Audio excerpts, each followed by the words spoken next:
चुप्पी की चीख, पूरी ओडिशा समुद्र की लहरों से टकराती हवाएं, रेत में बने मंदिर और शाम को जगन्नाथ मंदिर में गूंजती घंटियां।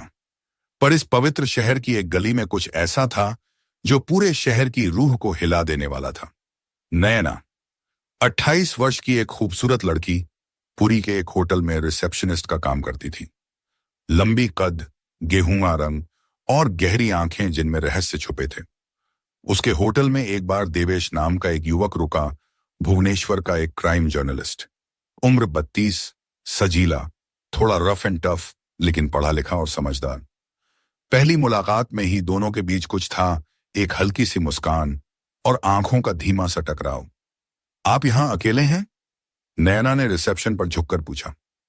अभी तो हूं, क्या आप साथ देंगी तो अकेलापन दूर हो जाएगा, देवेश मुस्कुराया। नयना की पलकों में एक शरारत चमकी, जैसे कोई खेल शुरू हो चुका था। एक शाम देवेश ने नयना को होटल की छत पर बुलाया। वहां समुद्र की लहरों की आवाज आ रही थी और आसमान में तारे थे। दोनों ने वाइन पी और धीरे धीरे बातों का सिलसिला अंतरंगता में बदल गया। देवेश ने नयना का चेहरा अपने हाथों में लिया। तुम्हारी आंखें बहुत कुछ कहती हैं, लेकिन तुम चुप क्यों रहती हो? नयना का गला रुंध गया, मगर अगले पल उसने खुद को देवेश की बाहों में झोंक दिया। होंठों की मुलाकात ने उन दोनों को एक नई दुनिया में पहुंचा दिया। शरीरों का तापमान बढ़ रहा था। देवेश ने जब नयना की गर्दन पर होंठ रखे तो उसके शरीर में सिहरन दौड़ गई। दोनों की सांसें तेज हो रही थीं और कपड़े धीरे धीरे उतर रहे थे।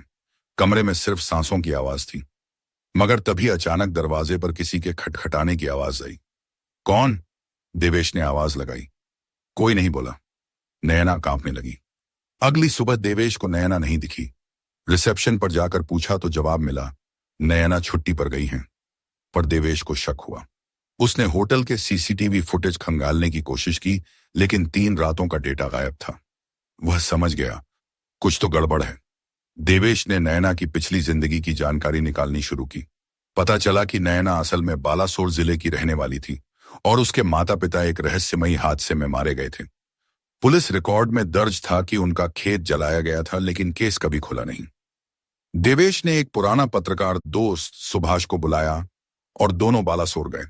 वहां की एक बूढ़ी औरत ने बताया कि नयना के माँ बाप के पास एक जमीन थी जिसे गांव का मुखिया हड़पना चाहता था। जब वो नहीं माने तो उन्हें रात में जला दिया गया। नयना उस रात खेत में ही थी। वो बच गई, लेकिन सदमे में कई साल गूंगी हो गई थी। देवेश सन्न रह गया। नयना ने कभी यह सब बताया नहीं।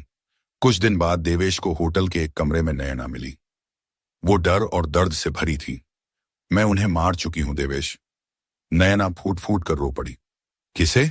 देवेश ने झकझोरकर पूछा। गांव का मुखिया और उसके दोनों बेटे तीनों पुरी आए थे कुछ दिन पहले। मैंने उन्हें धीरे धीरे जहर दे दिया होटल के खाने में। देवेश कुछ पल के लिए चुप हो गया। नयना उसके सीने में सिमट गई। मैंने अपने माँ बाप का बदला लिया। अब तुम चाहो तो मुझे पुलिस को सौंप दो। देवेश ने धीरे से उसके होंठों पर उंगली रखी। तुमने न्याय किया है, हत्या नहीं। देवेश ने पुलिस को गुमनाम टिप दी और बाकी सबूतों को मिटा दिया। केस बंद हो गया और तीनों मौतें फूड पॉइजनिंग मान ली गईं। कुछ महीने बाद